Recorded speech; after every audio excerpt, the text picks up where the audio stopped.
Hello again, everybody. My name is Josh Rhodes, host of the Retro Monster Truck Review.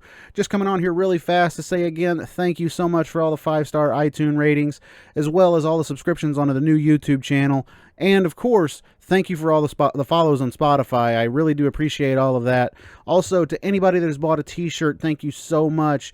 Bonfire.com/RetroMTReview if you're looking for one. Without further ado, it's time to talk about some monster truck racing in the TNT Motorsports era with Ryan Lacosse.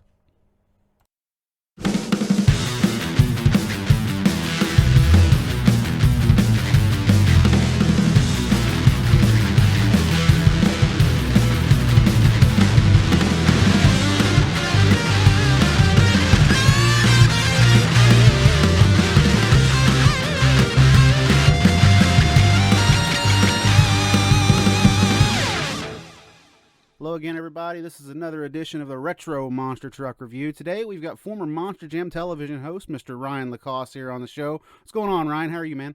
Doing all right. Spring is here, and I'm excited for warmer weather and some monsters, man. Oh, God, who isn't? I've been outside all morning, actually, playing with the dog. I couldn't believe it. It's real nice here over in southern Illinois.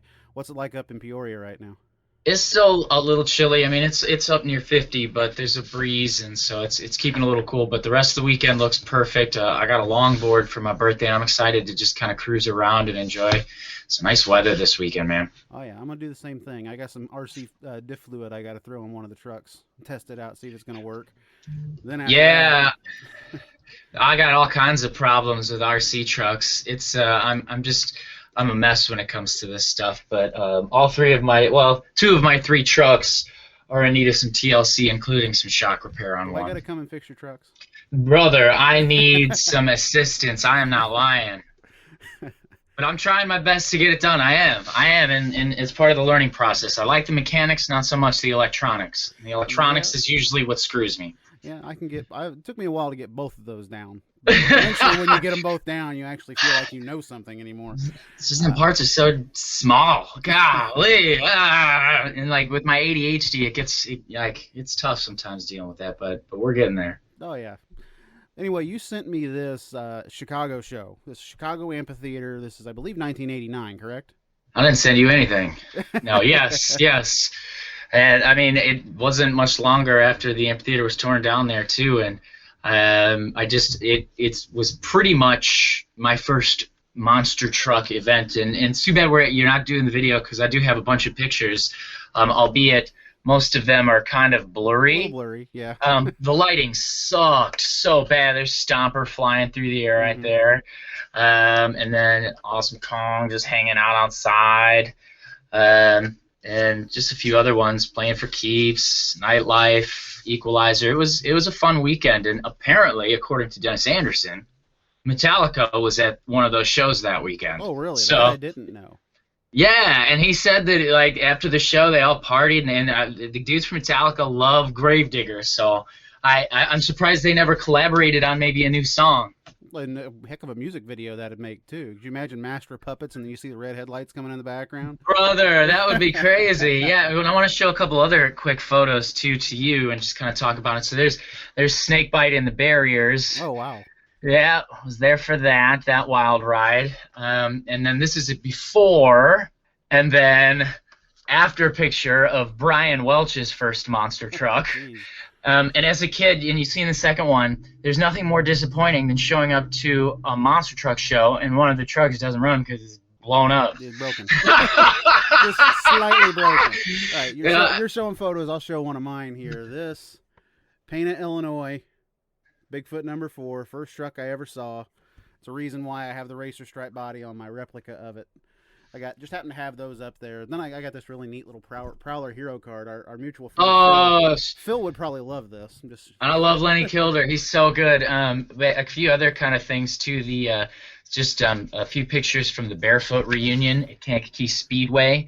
Which I mean, dude, there were like 20 monster trucks at this event. There had to have been tanks. So here we go. We got Wild Child. There's what I believe became Gold Dust Express, right? Mm-hmm. Blaze of Glory, Big Boss, Crimson Crusher, see, Barefoot Tank. I mean, Fred Schaefer had all of his trucks there, including that one, which wasn't finished yet. Done yet? Wow, that's a rare. Yeah. What else we got here? Sudden Impact was there. Big Bear. God of Thunder. Overexcited. I mean, dude, this was a crazy awesome event, and it just didn't have the crazy turnout that I think he expected. There's the trike. Yeah, the old trike. Chopper Monster really was there. That's one show that nobody really ever hears that much about, is the Barefoot Reunion. First, was Lonnie driving that one at that weekend, or was it Rob? I couldn't tell you, man. I was 4 or 5 or 6, and all I could, monster trucks, and so it was a wild weekend. I mean, Tom Mentz was there. He was driving his mud truck. Yep. Dustin Brown was there. His dad was driving, I believe. And I mean, Eric Stern, photographer. He was there too. He's in the background of some of my pictures. Nice. I love going through them and pointing them out because he was there, like in Wisconsin at Great Lakes Dragway when the OG Barefoot and Kong, man, look at that. That's cool. Yeah. So I mean. I've got some good history. The only time monsters were ever in Soldier Field, that was before my time. But there was a big truck and tractor pull, and there's the vet. Oh god, that thing is so sexy. And then here we go, Intimidator. So it's been to know where monster trucks came from, including that. Look at that guy. That's another one. It's been so cool to at least be a part of it in some way and be able to put a little of my sandbox flair into Monster Jam there for a couple of years. Man, I echo every statement right there. Just to be a small little part of it. For those that don't know, me and Ryan actually called the last Monster Jam in 2020 together at the Rosemont Horizon up there in Rosemont, Illinois. The Chicago Amphitheater, it's kind of fun to think back because there were 5 events at that show, just like there were 5 events at the show that we covered together. They were still doing that back in the day in Chicago. It's 5-show weekend because they know they're going to make a lot of money by booking that event. Yeah, and I mean the history of that place too is crazy. I mean, you look at if we were to walk in that now, like if I walk into the old right next to NRG Stadium, I'm blanking on the name of it right now, in Houston. Mm-hmm. The Astrodome, right? Yeah, Astrodome. That's what it is. I didn't sneak in there once and feel like, wow, this looks really small. So to have known that event, like the events they put on in there, and the size of it is crazy. And with the Chicago Amphitheater, I mean, they had drag races in there. An article actually just popped out. I saw that you had kind of mentioned that in some notes you had about the place. I actually just read an article about that not too long ago and how super sketchy that was. And the finish line was basically you had to go through the garage doors that everyone at this weekend's event was blowing through in the Monster Truck Show. And there were accidents, and you had like very little room to stop, and so just think about that for a second here. For anybody that's listening, you're inside an arena, and they're doing drag racing. I don't know if you've been to a drag racing event, but some of those cars get going upwards of 150, 200 miles an hour sometimes. That is insane to think about inside a small arena trying to shut those cars down. Well, I even think the mud bogs back in the day in the Allstate Arena. I mean, in some of those even smaller arenas, it's crazy to think that happened. But also even more exciting to know the safety measures and the progression this whole industry has made to ensure fan safety and driver and crew safety as well too. Because I mean, you look at some of those videos back in the day, and what is it? Is it the Minneapolis episode where is it the Mustang? It's got just like one kind of bar that goes over his head, and he's wearing a bike helmet. I'm like, oh my god! Yeah, we covered a show here. It was a Pontiac '89. I did it with Jason Rona, and we got to talking about it. And the semifinals, Debbie Roden's driving Hot Stuff actually loses her helmet and goes around and crushes the second set of cars without a helmet on. That's where we've come from in the sport. We are never going to see anything like that ever again. Those bouncy biatches, man. But I loved those trucks though. I wish everybody's got all their yearbooks from back in the day. I took all the posters out and had them on the wall, and so now it's just all the pulling stuff. And shout out to Leslie Mears. The lineup for this show though is it's a star-studded lineup, Ryan. We've got Gary Porter and Carolina Crusher, Jesse Burgee and the Playing for Keeps, Dave Wysork, the Old Nightlife Chevrolet, Bennett Clark, Clydesdale, Jeff Dane, Awesome Kong, John Moore, No Problem, Dennis Anderson and Gravedigger number 2, John Breen and Mad Dog, Jim Miller and Barbarian. I don't know if he's a star, but anyway. Bob Breen. Yes. Marvin Smith and Stomper 2. We got Doug Spanier and Master of Disaster, and of course David Morris driving the Equalizer Chevrolet. Dude, it was awesome. I mean, those were the coolest trucks, the best drivers. You couldn't have asked for a more exciting lineup. Now, maybe had like Goliath been there because I was a big Goliath fan. Crimson Crusher was another one of my favorites. And really the only thing in that time that's missing is anything with a foot in it. Yeah. A barefoot or a Bigfoot. Yeah, but we know at this time Bigfoot's kind of taken a little bit of a break from TNT. They're working on designing a certain truck that's going to revolutionize the industry just a little bit later on in this year. But is that what they did? Yeah, I guess that's what they did. Can you know about that? Well, first of all, I'm going to show off some more stuff. So my original Monster Truck Madness still in the case. I know a thing or two about Monster Truck Madness. And then speaking of the OG, there's Bobby Chandler. I've got the full set, 0 to 100 of these Bigfoot cards, mint condition, unless my kids or cat get a hold of them, and then I'll be mad. I've got those cards somewhere, actually probably in one room over here. I've got them in a plastic bag, just all the old school cards back in the day. I don't know if I've got them all. I just know I've got a bag about this full of cards. Yep, and nowhere to sell them yet. Not yet, at least. I'd never sell them. They're too good. They're too good to sell. They're perfect. Especially the Excalibur one. I love that one. I want to get them to somebody someday. These cards. Someone that'll enjoy it. Maybe I'll just be out and about, and I'll just bring them with and be like, "Here, kid," and then they'll throw them away. Who knows? Well, you heard it here on this podcast first, ladies and gentlemen. Some cards. I know. I'm pretty generous. Let's see here. Typical TNT style track. We got the roller hill, a short no man's land, and they're jumping on 9 cars. Finish line at the beginning of the 9th car. Exactly what TNT would do back in the day. This event, though, like we said, this was the start of the points series. Last week's show, we talked with Damian Bowers on the show. He was talking about how St. Paul was kind of like an exhibition style event for these guys. It was the debut of Digger 2. We saw Equalizer for the first time in 1989. USA 1's hometown show. This weekend was the beginning of the points series, and going into this event, Dennis Anderson and Gravedigger 2-0. Man, and I mean that's really when I feel like a lot of this. I mean, we know that it started catching fire, and it really and also too, no sideshow. There was no truck or tractor pulls at this event. There were no bogs. It was just purely monsters.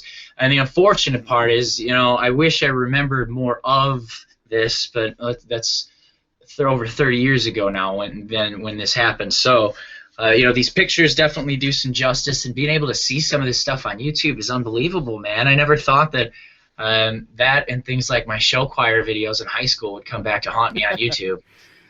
Like me and the old Monster Truck Madness 2 stuff back in the day when I would call that stuff. People still remember me from doing that. I hated all of you. You guys were so cool with your awesome internet. I was always lagging out of the rooms. Dude, I had horrible internet. I don't even want to hear it.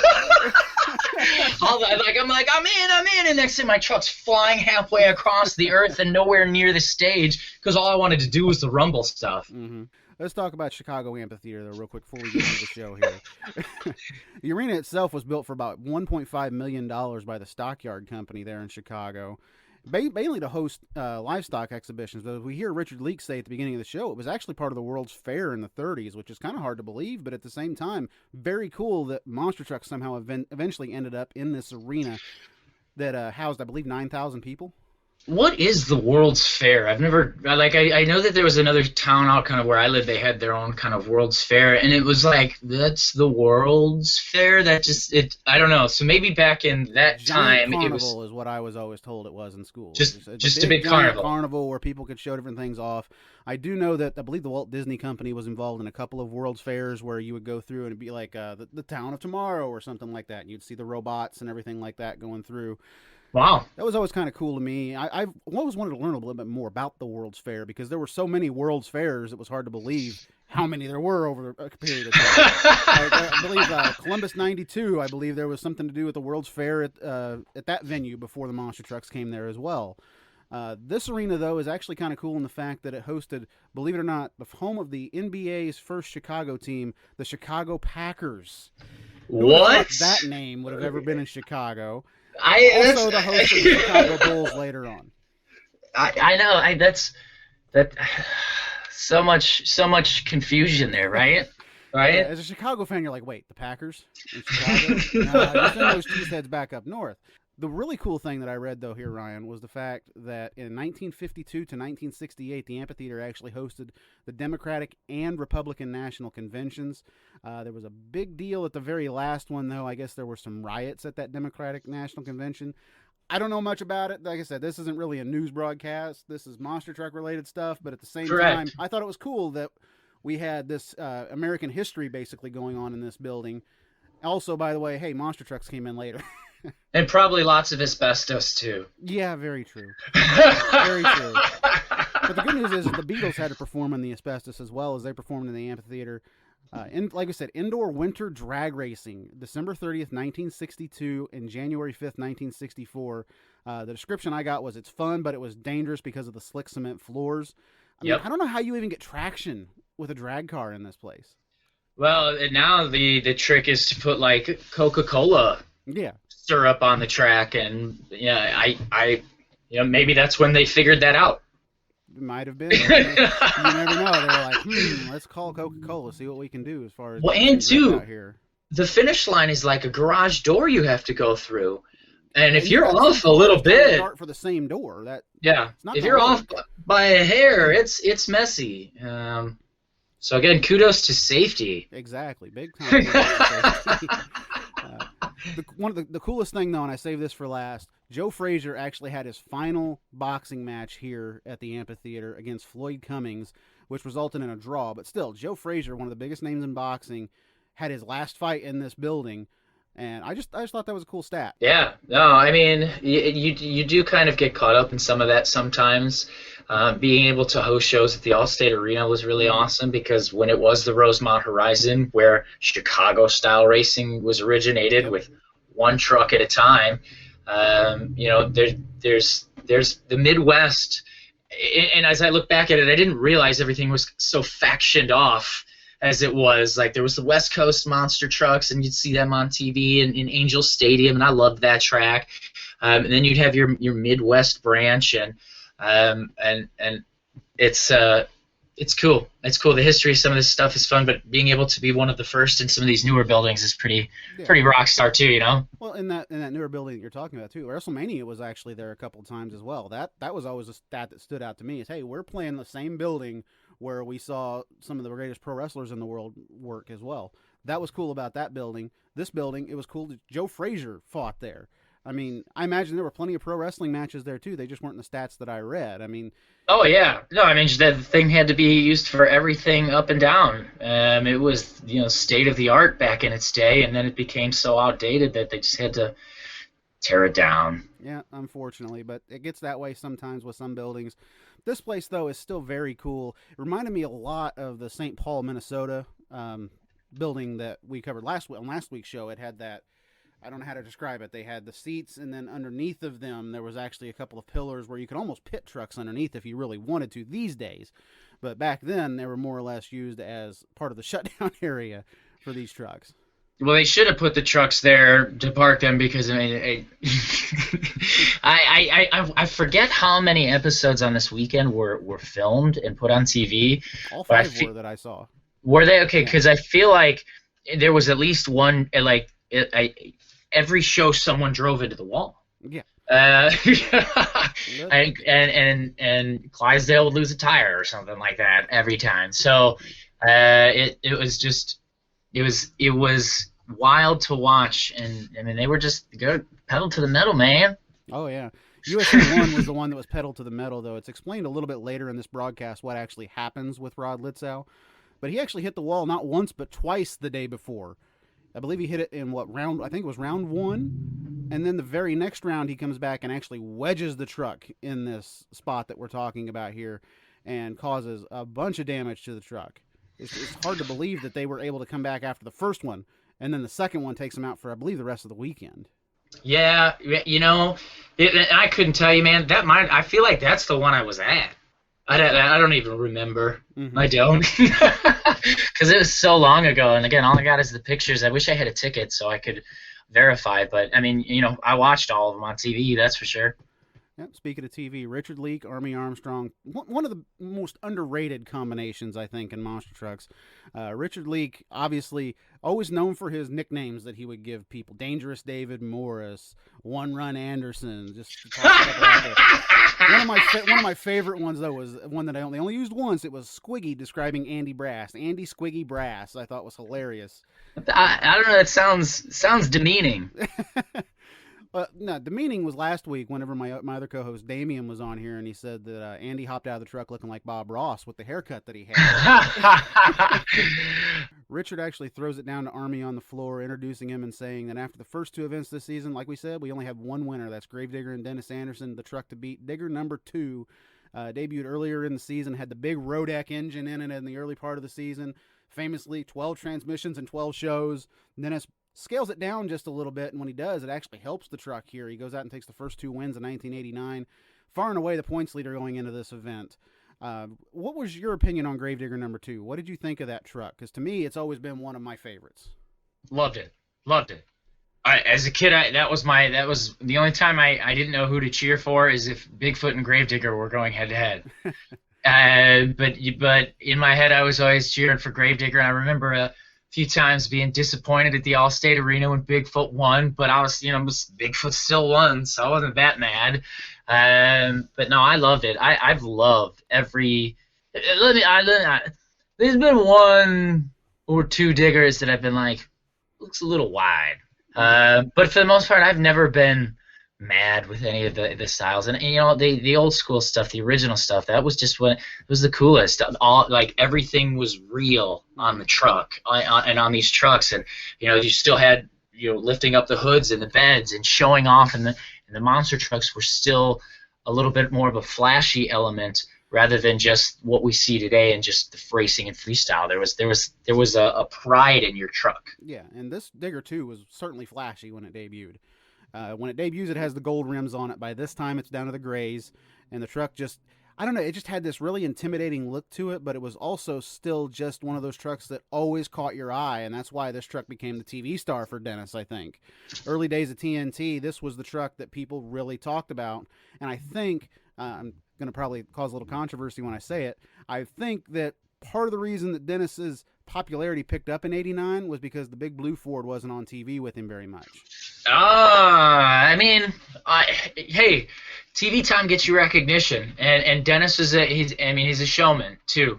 He knows when that mic is in his face and that camera's on. He knows it's his time to connect. And I mean, back in the day, it was getting that merch sold. Mm-hmm. And he knew, and he always had a reason to be on TV. It started with the unique look of the truck because it wasn't your standard pickup truck. No, first of all, it was a panel van. This was his first Chevrolet panel van as well. Yeah, and the paint scheme was out of control, and again, Dennis's personality was just, you just can't beat it. The Andersons, the Andersons are just. They're humble. They're hilarious. They're amazing. They're fun. They'll talk with anybody. You know, if you ever get caught and somebody, you're like, "Why are you talking to me?" and you're trying to get away. They don't do that. At least they don't have a poker face that says they're trying to get out of a situation. They love listening to people and meeting new fans, and so as a total package, yeah, Dennis is just he's really done a great job of creating this entire fan base along with some other key players too. Yeah. You know, he reminds me a lot of Richard Petty. Like Richard Petty with NASCAR, never turns a fan away, and I think Dennis kind of adopted that style around this time, probably, whenever the truck started to really gain some popularity out there. I imagine that's whenever he was like, I'm not going to turn a fan away, I'm going to talk to everybody, and that's what helps bring, eventually, the truck to be what it is today. Well, and too, if you think about the whole kind of one-run Anderson concept, you're the first person to get everybody talking. Yeah. And so, if you don't show back up until later when you do something cool, crazy too, uh, then he made it a good first impression. And there's so many different ways that happens with the truck, his personality, and then in the show too. Yeah. Some qualifying notes here. Quick qualifier. Gary Porter, Carolina Crusher #2. Truck sporting those primer gray rims too. To me, this was always one of my favorite Carolina Crusher looks. I like the yellow rims, don't get me wrong, but this gray rim, it's a little bit more intimidating to me with the gray rims. I don't know, just a little personal preference there. He gets a bye run. Clydesdale's not competing due to breakage in qualifying, and we see that highlight a little bit later, snapping the tire completely off the rear end, which the truck was known to do. And then we had Awesome Kong come out to qualify, and we see a brake issue with the truck. They pull it out, and the front and the rear brakes are not working at the exact same time, and I think that the reason they don't let Kong run was what happened the day before with what we had mentioned with USA 1, with the truck slamming into the wall not once but twice. I think they were like, you know what? If that's not working correctly, you're not going to race. Good call. Good call. Err on the side of safety. Yeah. Round 1 pairings here. Carolina Crusher obviously going to get the bye. Playing for Keeps going to be taking on Nightlife. Gravedigger taking on No Problem, Mad Dog and Barbarian, Stomper and Wild Hair, and then Equalizer and Master Disaster. One thing to note here, in TNT Motorsports at this time, qualifying basically determined lane choice the entire night. The higher seed would get lane choice, and tonight that is going to play a big role. Gary Porter is going to have lane choice the entire night in Carolina Crusher, something that Dennis Anderson had the previous 2 nights of competition. So maybe that's probably why Dennis he wanted to stick to that left lane, if I remember right. So Gary here is basically going to say, I beat you in qualifying, bud. I've got this lane. But they play it up throughout this whole show. If these two are going to meet, then who's going to have lane choice? And I'm like, well, you already know who's going to have lane choice. They kind of overstate themselves a couple of times in this episode. I love Gary Porter, and being able to have worked with him has been fantastic. But I love the truck, but I never wanted that truck to win because he always did. He was so good. He was good. He was very consistent. I've made the comparison to Mark Martin on this show to him many times. I think that he was one of those guys out there that he could get it done anytime that he really wanted to, and Mark Martin was kind of same way on the racetrack. Mark never won a points championship. Gary did win 1 points championship in his career. That was in '91, just a couple of years after this with the new Carolina Crusher. But this Carolina Crusher, too, most consistent truck in TNT as far as I was concerned. Yeah, and he just did a good job of taking care of it, too. And, I no offense to anybody who breaks or, I don't want people to think I know what I'm talking about. I've never driven a monster truck before. Hopefully someday. And speaking of Dennis, if any monster drivers are listening here, me and Ryan, we could really use a ride. I'm going. I've been texting Adam Anderson and Ryan. I think they're avoiding me because I'm going down to Kill Devil Hills this summer. I'm going to do some camping, and I'd really love to take a ride with Dennis in his truck. And so if they need somebody to test out that whole purchase website part, I don't need to be the first person to do it. I just like to actually ride with him, but I just want to, if they needed somebody to test it out, make sure the website works, I'll do that. Yeah, hey, I don't blame you. I might be trying to do the same thing because I'm wanting to go down there for the RC World Finals coming up here soon. Yeah, that's coming up. What is that? May couple 28th, weeks? I believe, is when that's coming up. It's one thing that I'm really I'm trying to get I'm really looking forward to doing it. I'm just trying to get the money put back to be able to do it because I want to take the entire fleet with me, and I got a fleet. Dude, I'm so jealous of all of your trucks. They're just they look good, they run good. Thank you. I'm trying to get on your level, but I need you to come here and help me fix these trucks so I can get on your level. One of these weekends, we'll set it aside. I'll come up there. Yeah, I know the hobby shop would love that. Oh yeah, they probably would. They're itching for you guys. They're gonna have me up there signing autographs or something. No, I'm kidding. No, they're itching for you guys to come up. Your Trigger King group. Okay, I'll have to let the guys know about that. Yeah, and tell you what, you can tell them they can meet Ryan Lacosse. Okay, we can do that. You know who'd be really excited for that is Cheech. No, I'm kidding. Yeah, hey, I miss him. Let's see. Round 1 here begins with Nightlife and Playing for Keeps. Army notes that Nightlife and driver Super Dave Wysorek have been gaining quite the following in the last little bit here on TNT because of his unique driving style, driving out the window, something Jim Cramer made famous in the early 80s. Let's be facing it right there. But Wysorek sits a little bit lower to the ground than Jim Cramer did, and he just looked cool hanging out the window, like he was having a Sunday drive out there, basically. I always loved watching Wysorek. I love that truck, too. Yeah. And again, that had the flashier elements to it, too. Yeah, I love the dark maroonish color. And it was just cool. That's all there is to say about that. Cool monster truck, man. Oh yeah, and hey, Wysorek takes the win here by about a truck length, overplaying for keeps. Honestly, Jesse Burgess' truck probably not really meant for racing at this point. Nightlife was purpose built for TNT, so it shows you kind of the difference between probably, I would believe, a Stage 1 truck versus a blossoming Stage 2 truck right here in this pair. Correct. I mean, this really was when everyone was like, "Oh, this is serious," and so over these next couple of years, you really started to see everything change as far as that built for speed kind of element. Because I mean, you think about like Titan right here, with Phil Tristan over in the Quad Cities.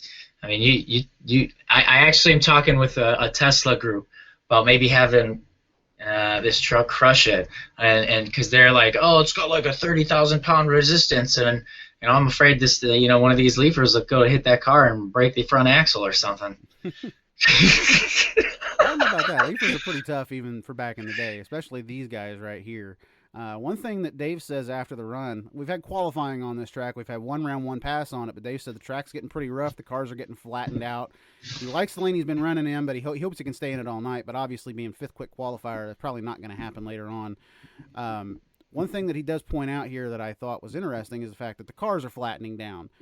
You think of monster truck, you think of all this weight coming down on these cars. You wouldn't think that whenever the cars are fresh, it's actually a better track for those guys to run on.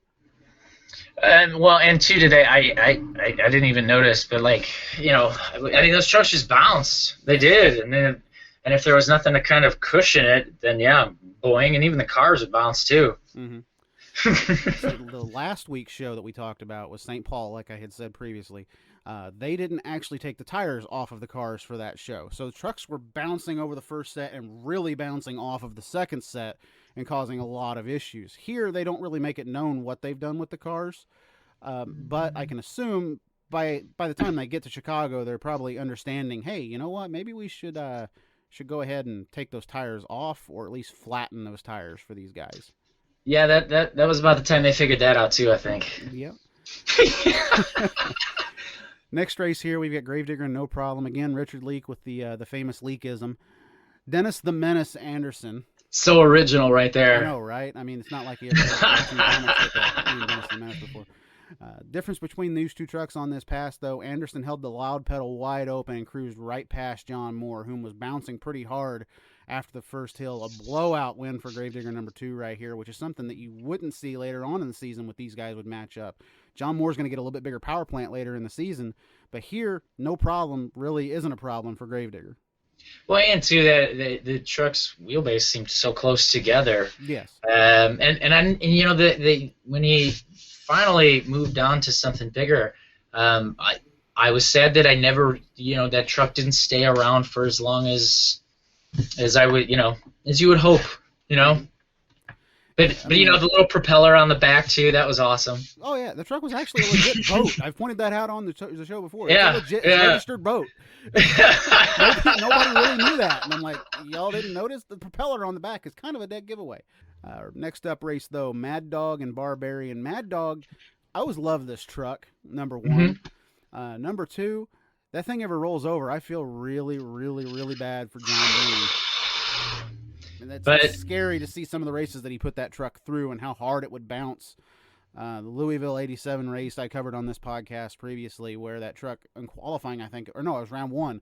Truck comes off the final hill and you just see it bouncing everywhere, and you're like, God, poor John, because you just see it he's going like this, bouncing off that cage. Oh, I mean, that truck was always kind of an underdog too, and obviously super unique. Yeah, an extremely unique truck. I mean, it stood out. That's why people remember Mad Dog.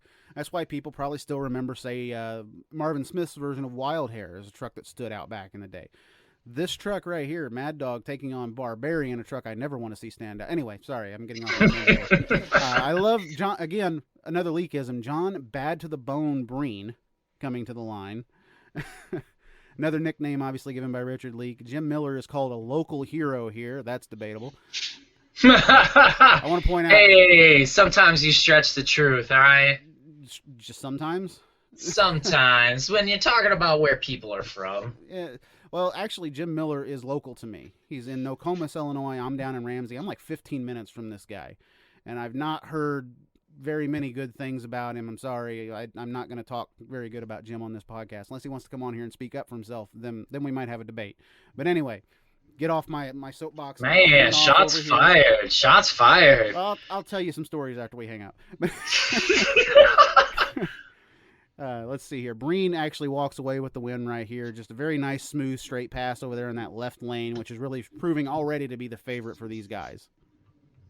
I've never driven a truck, so I can't explain, but, they just went straight. So I don't know what different elements would really change it that much. Maybe it was just the initial starting line where the trucks took off. Maybe there's a good rut. For takeoff, or horsepower truck in one lane and a not so much higher horsepower truck qualifying in the other lane. I could see the hill being broke down differently by both of the trucks. I can see the actual lanes being broke down as far as the crush cars go. One thing I pointed out in the Richmond episode was the left side of the track looked like it the right side of the track looked like it had been ran completely over, and the left side there were still 2 or 3 cars in that stack that hadn't been touched on the finish line launch.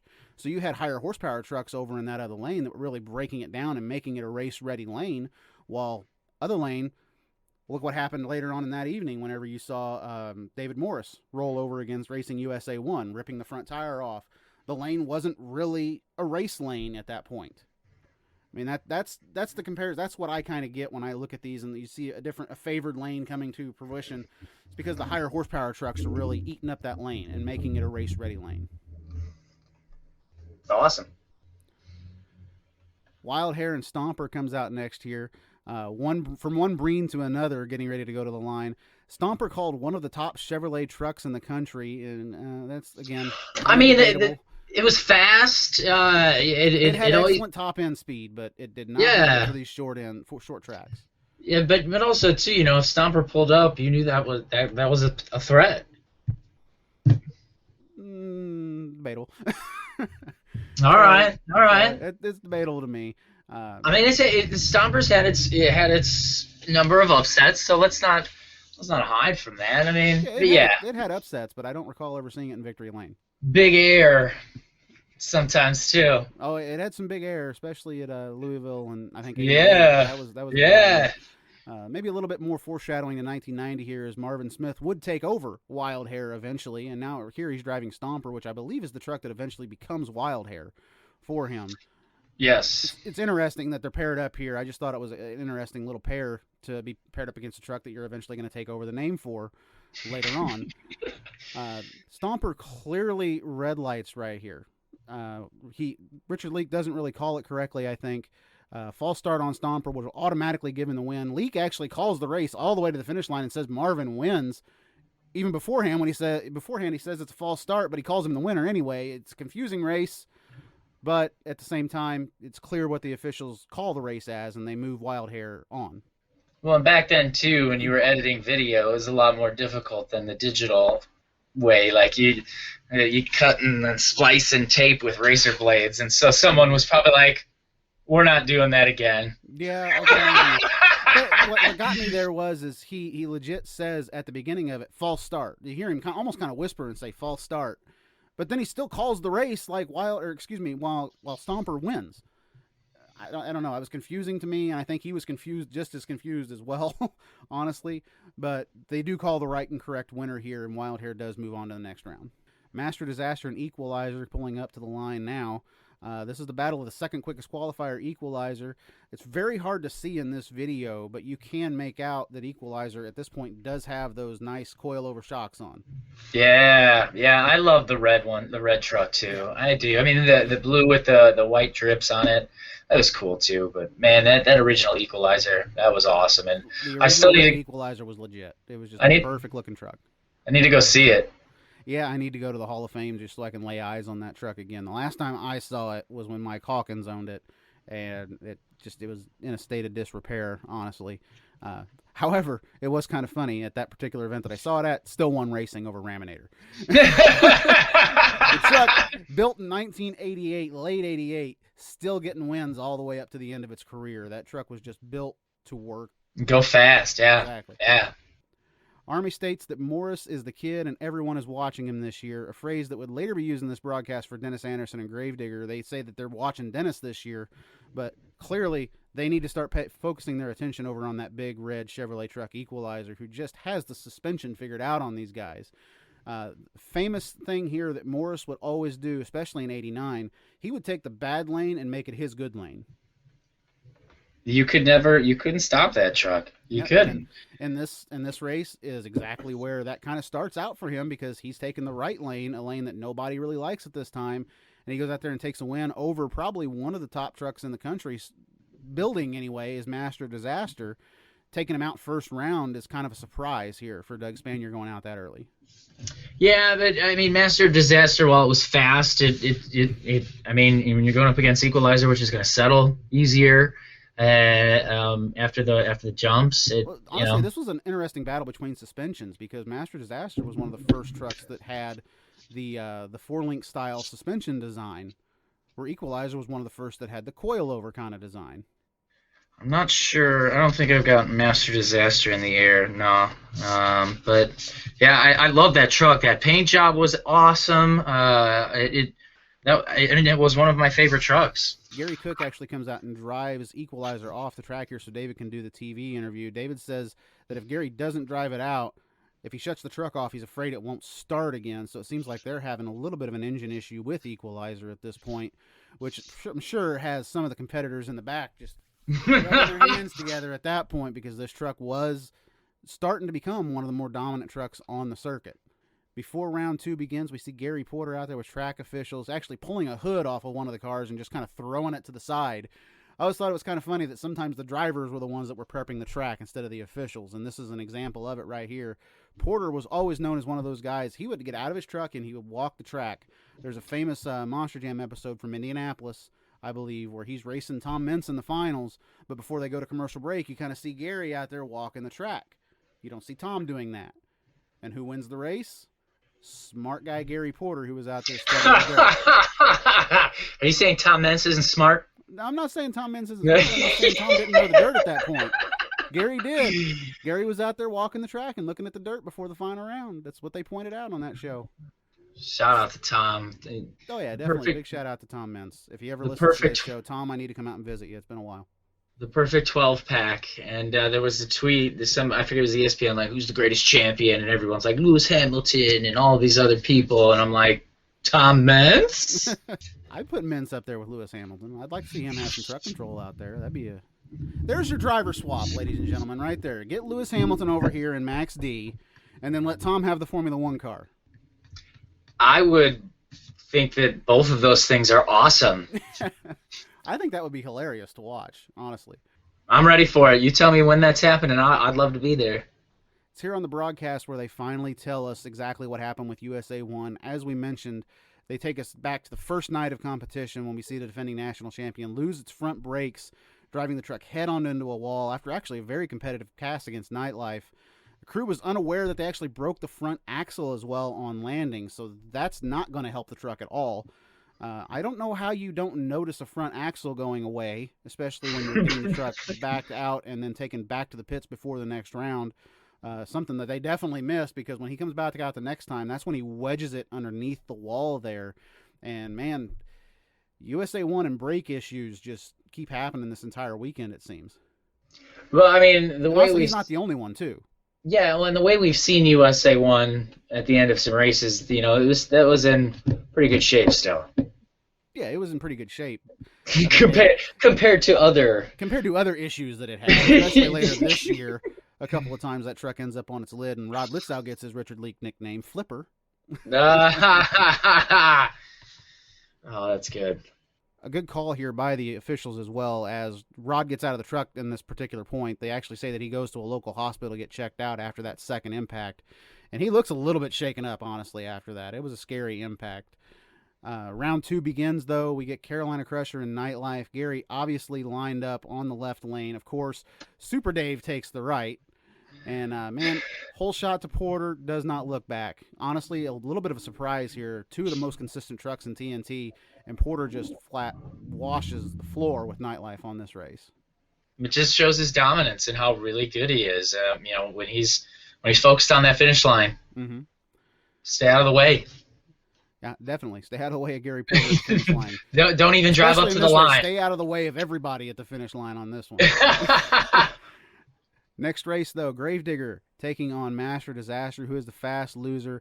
Interesting to see Master Disaster come back, but second quickest fast loser. Of course, it's going to get another chance to come back after losing to Equalizer in round 1. It's by far not a gimme race for Anderson, though. We know Master Disaster is pretty quick. Dennis in the left lane, exactly where he wants to be. Anderson gets the whole shot, had a little bit of a bounce similar to Porter in the previous round. Appears to really slow up in that lane a little bit and settles himself accelerating before he hits the cars. Calmer pass from Dennis, but he gets the job done here. Don't always have to go all out, but that was a cool race. Just 2 awesome looking trucks with great paint jobs, and Master of Disaster's fast, and you expect nothing, anything less than just full throttle from Gravedigger. So would you say full boogaloo? Something like that. as long as it doesn't mean anything that I don't understand, then got to be careful these days. What I love right here is Army interviewing Dennis, and this is one of those classic things he used to do, especially whenever it was him versus Porter. He tries to throw Gary under the bus just a little bit. Say, no bones about it, he's coming after you. How do you feel about that? Looks like you've got him next round. And Dennis kind of smirks just a little bit. He says, well, Carolina's Crusher's tough, but I'm tough, and I've got something for Carolina Crusher. They kind of build again, say who's going to have lane choice here, but it's obvious they've already stated Porter's going to have lane choice the entire night. I don't know why they're pushing and building that at that point. But anyway, we go on to the next one. Mad Dog playing for keeps. Again, John, bad to the bone Breen. I nicknamed the wrong truck. Yeah, I don't know. He was trying. He was trying to be cool back then. Leak was really cool anyway. I always liked Richard Leak, but some of his nicknames, some of them really stuck. Dangerous David Morris always stuck with me. Bad to the bone Breen? Not so much.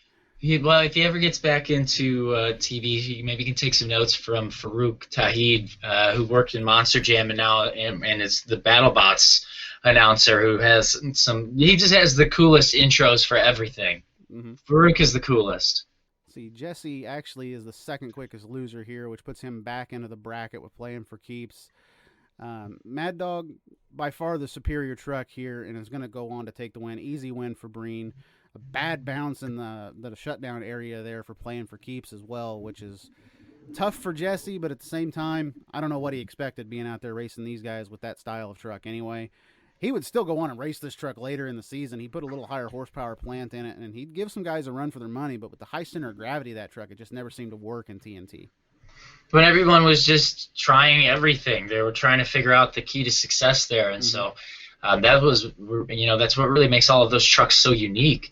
Is they would notice something on one truck and try and emulate it in their own way on their own truck, and a lot of R&D, man, a lot of R&D. Yeah, you speak of that, and it reminds me of King Crunch. It's going to be later built for '89. They literally say in one of the episodes, Scott Stevens says, hey, I built it to resemble USA 1 and Gravedigger. He had the engine in the rear, and he had the wheel width and base of USA 1 underneath the truck. And it was something that would come back to hurt him and help him at the same time. That truck was wild. That went for some wild rides, man. Oh, yeah. Equalizer's highlighted here with an interview with creator and builder Gary Cook and driver of David Morris. David just kind of stands off to the side here while Gary kind of answers all the questions. He asks about the engine location on Equalizer. He believes the truck would be more balanced with the engine placed as low as possible in the rear, which is something that a lot of guys aren't doing necessarily. You would see Dennis with the engine in the rear of the truck, but it's not really placed very low. It's sitting kind of parallel with the driver. Equalizer's is lower than the driver. It's got all that weight lowered to the ground, and honestly, that's something that I would have never even really looked at back in the day. However, I'll use an RC truck, for example, when the J-Concepts regulator trucks come out for these retro trucks. They've got a big brass weight in them sitting directly lower in the chassis. I never thought that weight would make such a difference. But as soon as I put that weight in that truck, oh my, it's night and day difference to some of these retro trucks out there that are competing now. I bet. And, again, it's all part of science. I mean, look at cars back then and how big they were and heavy they were and just inefficient. So, yeah. Yeah, and it definitely made a difference for Equalizer. Obviously, this truck's going to go on to be your 1989 points champion, just running away with a lot of events here. This truck was built basically in a barn somewhere. They didn't have a big computer designing this truck. They just did it by good old-fashioned pencils, paper, and engineering, basically, to go out there and build this truck. And like I said, this truck worked far and beyond its time frame. We go into the semifinals here. Carolina Crusher, Gravedigger. Hey, shocker, by the way, Dennis is in the right lane. No, but I thought he wanted the left lane. Exactly. This whole night they're talking about lane choice, and what a surprise! Dennis gets kicked to the right lane.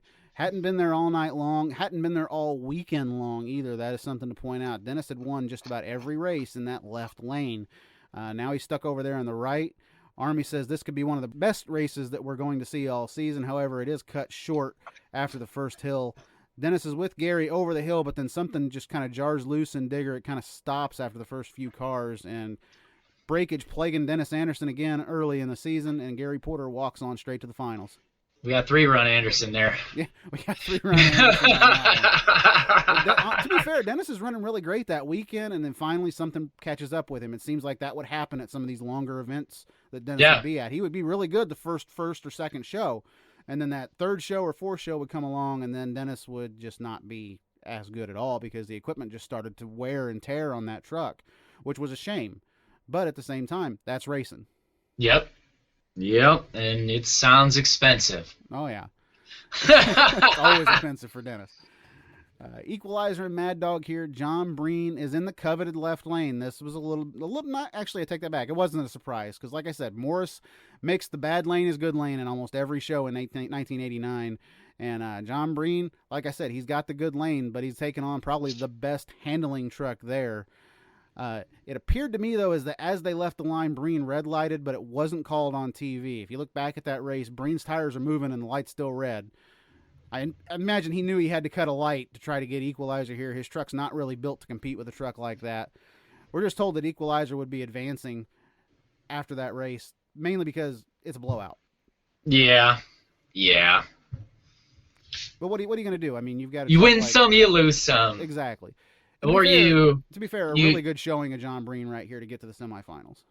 Well, and two, I mean, again, giving credit to all of these guys who are just trying their best and doing what they think is going to make the best outcome for a truck. I mean, they're investing all of their money in trying to come up with the fastest, the most efficient, and the most advanced to be the best. And so, I don't want to say that anybody's truck was worse than other ones, but just, at that time, just based on certain developments and how that was kind of speeding up as far as the technology in the trucks, it made it hard for some drivers to even come close to competing. But I still love seeing the monster truck, so that was cool. Oh, yeah. How can you not love to see monster trucks? Final round is set. This is the first of many finals in 1989 that we would see between Carolina Crusher and Equalizer. Equalizer ends on the lane that no other truck has wanted except him the entire night. Porter, he's got his hands just grabbing a hold of that left lane over there. He's not going to give it away. And honestly, I don't think David wanted it at this point. He'd been in the right lane the entire night.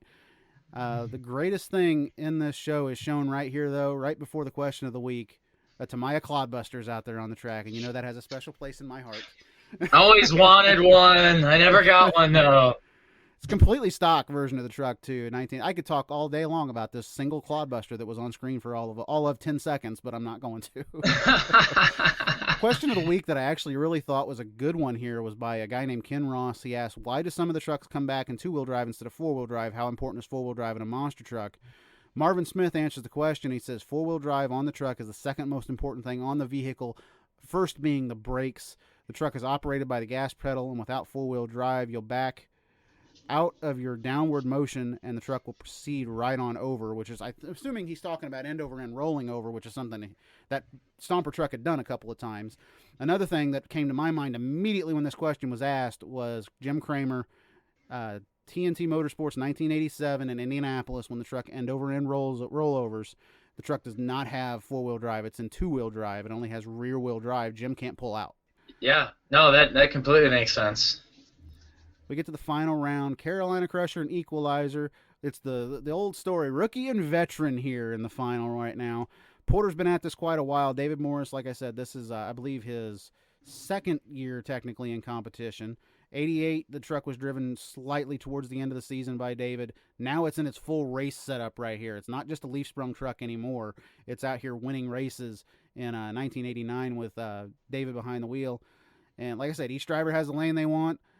The question is, will be the kid or the veteran? A good old Army Armstrong quote right there. He knew how to really push the rivalries here in this season. They leave the line and quickly, as he finishes that statement, the kid takes the win by about a half a truck over Gary Porter, which is extremely surprising to me because of the fact that how well Porter was running that entire night. But also, it's kind of almost not surprising when you see the way that Equalizer was able to handle that bad lane. Yeah, and at some point in all things, there is always a new best. Like Lewis Hamilton right now in F1. Will someone be able to take that away from him? Who is that newcomer going to be? Someone will come. And I don't know. I think he's done after this year personally, but that would be. I mean, if he's able to go out on top, cheers. Cheers to that. I don't think he's gonna stick around like Darrell Waltrip did in NASCAR. I think he's gonna. But then that's the thing. If he's gonna move aside, then that means someone else will take that. And David Morris, he was coming up. He was eager. He wanted to win. He had great equipment, and this was a great showing of how consistent the truck can be, how smooth it is racing, and him as a driver too. I mean. He ain't sleeping on the line, that's for sure, no, especially if you're going up against Gary Porter. Yeah, you don't sleep on the line against Gary Porter, especially in this particular event right here. One thing that I didn't like was the end of the show. We see the final round, and then that's just immediately it. They don't show you a replay of the final. They don't really talk about the final. They don't analyze the event very well. They just basically say, we'll see you next time. And I'm Dick Leak with Army Armstrong. It just completely ends the broadcast. Right Again, somebody was just like, no, what? We're not going to recut that. That's what you get. We're done. Either that or they were running short on time anyway. I don't know. To me, it just seems like something that they could have done a little better at was the end of this particular event. They don't really touch on anything. They're just like, calling the Top Gun. Okay, we'll see you next week. Guess they should have taken out the 10-second RC clip then, huh? Oh, no, we didn't need to go that far. Listen, beggars can't be choosers. We didn't need to go that far, all right? Honestly, though, this was one of my favorite Power Tracks episodes. And Power Tracks, they always kind of left something that you really wanted anyway. They weren't the big flashy broadcast like Tough Tracks was. Tough Tracks reminded me a lot of what would a NASCAR producer say with a monster truck event, because they put a lot into Tough Tracks. Power Tracks, they didn't put very much into. I love the theme song of Power Tracks, but that was really about it.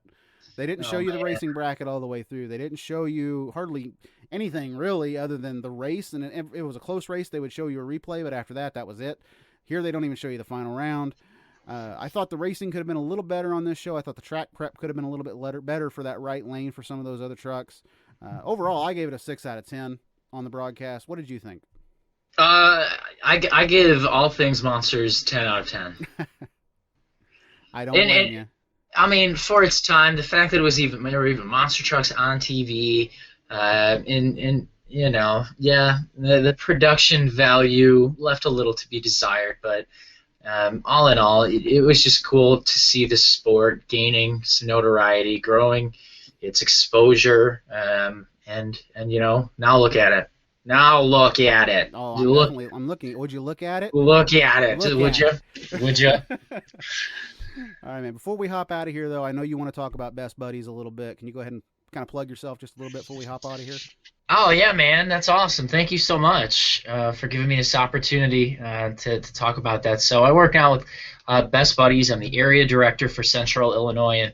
And my main job is hosting 2 signature events. It's the Best Buddies Friendship Walk and our Champion of the Year Gala. So I deal a lot in fundraising, but I also celebrate a lot of the amazing things that people are doing to create inclusion in their communities, along with my team. And so we do peer-to-peer friendships. It starts in elementary and it can go till end of life. And when they become an adult, so Josh, you could have a buddy.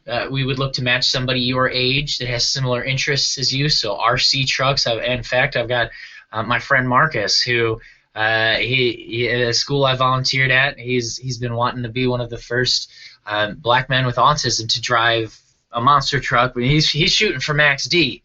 So I said, well, maybe we'll introduce you someday. We'll see what we can get done for you. And you know, you would do things with your friend that you do with your other friends. You go for a walk, go get some coffee, go to monster truck events. I bring my buddy Tim to Monster Jam whenever it's in town, or whenever I get some tickets to take him. We do integrating competitive employment, so helping people with intellectual and developmental disabilities find jobs that are meaningful, that help them, you know, make money, be happy, and find a group of people that will help them succeed, and also leadership development, because it's important that we have diversity in all facets of leadership and government and business in our lives, because you know we need different people with different intersections in their opinions to be able to help you know, shape what a really brighter future is. And with my position, you know, people they tune out after a while of me talking about it, because that's my job. You know, that's your job. But when people with disabilities are truly advocating for themselves and they're more a part of our everyday lives, it won't be, you know, weird. I don't even like using that word because it shouldn't be. And it just like you and me, man. We want some friendships. We want the opportunity to make some money so we can go spend it, and we want to be able to feel like, you know, we can be something or someone or have a message to be able to share. And so when this whole social distancing thing is over, I just hope that it's that we make sure that it's over for everyone, including people with intellectual and developmental disabilities. Yeah, I agree 100%. That's why I wanted you to plug that a little bit. It's a cause that I support. Thank you. Well, hey, I could use a donation. Hey, don't worry. I'll plan on it. I gotta get paid first. Well, here's the thing too, and like, because I know there's some people in the monster world, Andrew Pellegrini, who haven't made a donation yet. Whoa, that's a name drop. I'll be sure to let him know. He's in one of my Discord channels. He's about as good at donating as he is at listening to podcasts when he asks for recommendations and you tell him about yours. So just a heads up. Okay. I'll be sure to remind him. Oh, I miss him. I hope he's doing well. Oh, he is. I got to talk to him the other night. He's doing very well, actually. Yeah. Truck Simulator for quite a little while. We'll put it that way. I've been needing to get on that. I've been hearing there's some good stuff, and it's just, you know, as unbusy as we are now, I'm just busy in different ways and enjoying family. We camp a lot. I'm always effing repairing RC trucks. And you're talking to a guy that's doing the exact same thing. Especially after the last race, so. I just wanna spend as much time driving it as I do fixing it. If I can get to that 50-50 balance, I'll be good. But again, this is where you should get like the fleet that I have, because if one breaks, you can just go get another. Well, I'm getting there. I mean, I am. I've got some new J Concepts tires. I've got. I need to get a brushless system for my second truck, my second SMT10 truck. So that way, because you know I love the standard Max D, and shout out to Axial for hooking me up with that. Mm-hmm. But I need more power, and then with more power comes stronger parts, and so I'm working. With great power comes great responsibility. Oh wait, that's Spider-Man. Never mind. I drive like an asshole too. I mean, and so yeah, and in trying to repair one of my trucks, I accidentally opened up a shock, and so now I get to learn how to do shocks, and so yes, your great wisdom and power is needed. All right. Well, I'll have to set aside a weekend one of these days. Just come up there and talk RCs and spend the day repairing your trucks, basically. My track's ready to go. I remodeled my track, and I think you'll like it. It's efficient for some good air and some fun tricks. Awesome. I'll have to bring out a couple of LNTs, and we'll see what we can do. Yeah. Oh, I need to see those in action too. Oh, God, yeah. Those are so rad looking. Yeah, they are a fun truck. Trust me. I got to drive a couple of them at our last event. The learning curve when you've driven a Clodbuster for as many times as I have, but once you get the hang of them, though, they are a really cool truck to drive. I'm so jealous. Yeah, let's play truck soon. All right, sounds good, man. Thank you again for joining me, Ryan. I really do No appreciate problem. it. We'll have to do this again sometime soon.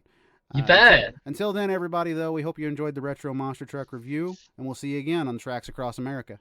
Yeet.